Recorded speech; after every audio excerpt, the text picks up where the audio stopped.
Jambo na karibu tena mtazamaji wa The World News katika kipindi hiki cha ulimwengu wa siasa.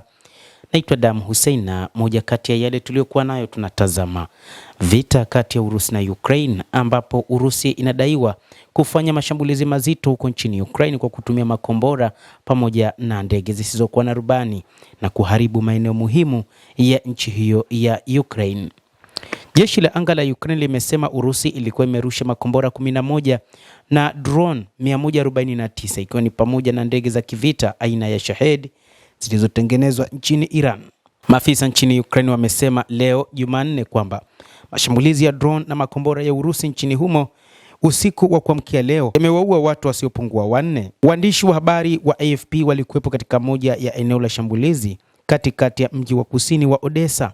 Wamesema waliona majengo yaliyoharibiwa na huduma za zimamoto za dharura zikifanya kazi kwa kutumia mwanga wa taa ili kutoa usaidizi kwa waathirika. Jeshi la anga la Ukraine limesema Urusi ilikuwa imerusha makombora 11 na droni hizo 149 ikiwa ni pamoja na ndege za kivita aina ya Shahed zilizotengenezwa na Iran. Jeshi hilo limeongeza kwamba lilifanikiwa kuzidungua droni 100 na makombora kadhaa.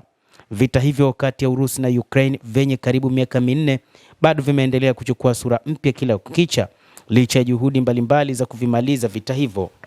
Hata hivyo, Urusi imesema itaendeleza operesheni hadi pale ambapo Ukraine itaamua kuachana na mpango wake wa eneo la Donbas ambalo sasa lipo mikononi mwa Warusi. Shambulizi hilo linadaiwa pia kuharibu kituo cha nishati katika eneo la kusini mwa Bahari Nyeusi la Ukraine la Odessa.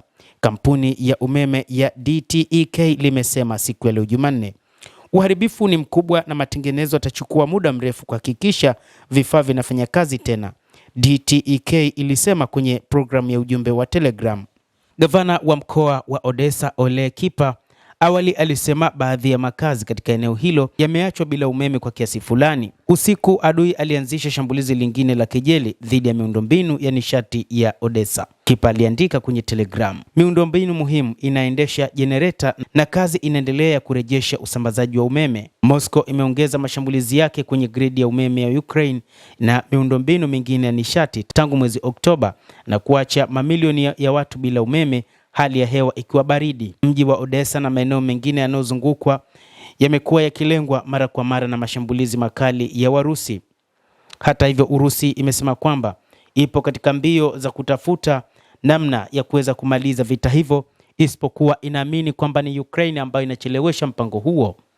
Mtazamaji, endelea kutufuatilia na nikusihi usisahau kulike, usisahau kucomment, kadhalika kusubscribe channel yetu hii ili upate habari hizi kwa mapana kupitia The World News. Mimi ni Adam Hussein. Endelea kuwa nasi wakati wote. Endelea kutufuatilia, utajua mengi yanayojiri katika ulimwengu.